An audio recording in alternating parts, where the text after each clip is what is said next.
the Ministry of Education has said that they are going to try to standardize admission, counseling and even student mobility across 21 IIMs. And this is only for the UG courses, क्योंकि आप सबको मालूम है किस तरीके से fragmented है पूरी बॉडी, कितने सारे एग्जाम्स होते हैं मल्टीपल IIMs में UG प्रोग्राम्स में एडमिशन लेने के लिए। जल्दी से समझ लेते हैं इस पूरे के पूरे नोटिफिकेशन का एक्चुअल मीनिंग, एक्चुअल इंटरप्रिटेशन क्या है। चलिए एक बार let's go through all of it. सबसे पहले बात करते हैं कोऑर्डिनेशन फोरम के डायरेक्टिव के बारे में। सबसे पहली बात तो ये जो मीटिंग है जो कि यूनियन मिनिस्ट्री ऑफ एजुकेशन की गई थी वो IIM अहमदाबाद में की गई थी एंड अभी मई में ही ये मीटिंग होल्ड की गई थी। Second, the leadership has taken this decision. This meeting was convened by the union education minister, that is Dharmendra Pradhan ji, and alongside there was the secretary of department of higher education, that is Vineet Joshi, and the IIM board chairperson and directors. And this is a very important panel. This is not a joke, and this is actually something that we need to focus on. This is something that can actually happen, that there is one exam for all the IIM UG program entrances, and that is amazing. And they're not only talking about exams, they're talking about interviews, the counseling process and everything.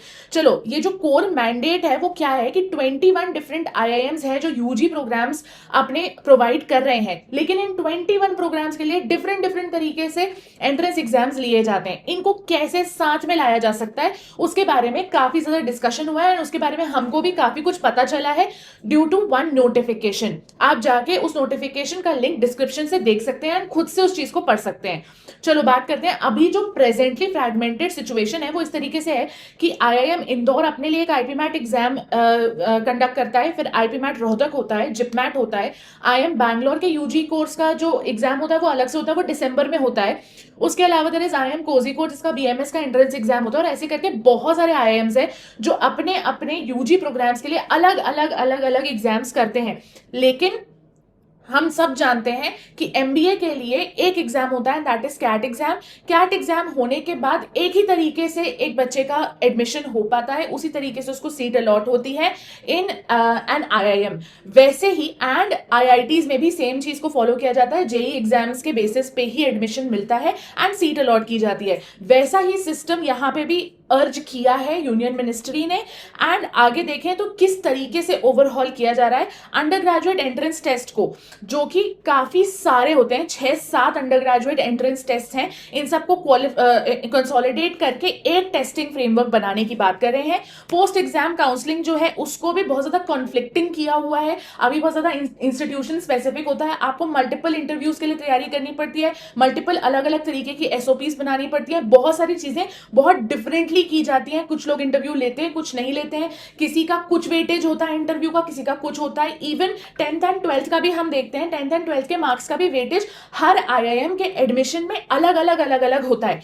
And उसकी वजह से जो counselling process होती है वो in itself इतनी ज्यादा परेशान कर देने वाली होती है, इतनी ज्यादा कंफ्यूजिंग होती है कि बच्चे को बहुत ज्यादा डिफिकल्टी पड़ती है हर चीज को नेविगेट करने में। एंड फाइनेंशियल मोबिलिटी, सबसे इंपॉर्टेंट बात जो यहाँ पे बहुत इंपॉर्टेंट एक मुद्दा है वो ये है कि एवरी फॉर्म की फीस अगर आप मिला के देखोगे तो it is a very huge amount. It is 30,000 rupees and 30,000 rupees आप सिर्फ एग्जाम लिखने के लिए दे रहे हो। उसके बाद the fees is also growing every year, तो उसके हिसाब से फाइनेंशियल मोबिलिटी के लिए भी this will be a perfect thing. अगर ऐसा होता है कि एक सिंगल एग्जाम भी होता है and it is priced as high as the CLAT exam or any other very expensive exams, तो भी आप 30,000 पे नहीं कर रहे हो for multiple exams, but you are paying just 4,000 5,000 और एट द मैक्स क्या हो सकता है 10,000 रुपीज।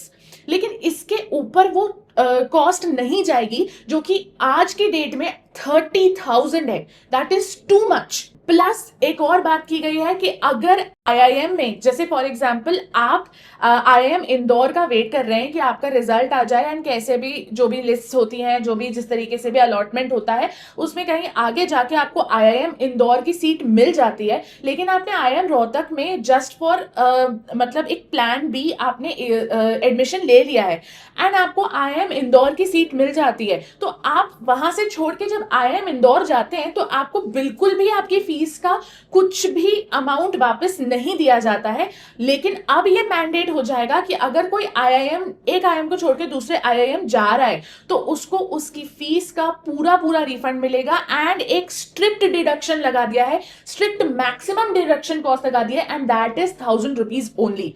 आप सिर्फ 1000 रुपए अपने कन्वेंस चार्ज को रख सकते हो, उसके ऊपर वो कुछ भी आपको चार्ज नहीं कर सकते। द थिंग इज कि ये जो स्टैंडर्डाइज असेसमेंट गेटवे है कि एक इंटीग्रेटेड असेसमेंट टूल बनना चाहिए, इसको आईआईएम्स के को टारगेट करके बनाया गया है एंड ये भी कहा गया है कि जल्द से जल्द स्टेप्स लिए जाएं ताकि अब जो एकेडमिक ईयर आ रहा है उसमें ये चेंजेस ऑलरेडी आ चुके हों। जो लास्ट बात इन्होंने की है वो ये की है कि आईआईटी की जैसी काउंसलिंग प्रोसेस होती है, जो आर्किटेक्चर आईआईटी की काउंसलिंग प्रोसेस का होता है, वैसे ही आईआईएम्स का भी होना चाहिए। अब इम्प्लीमेंटेशन का रोड मैप भी आया है, वो भी मैं आपको जल्दी से बता देती हूँ।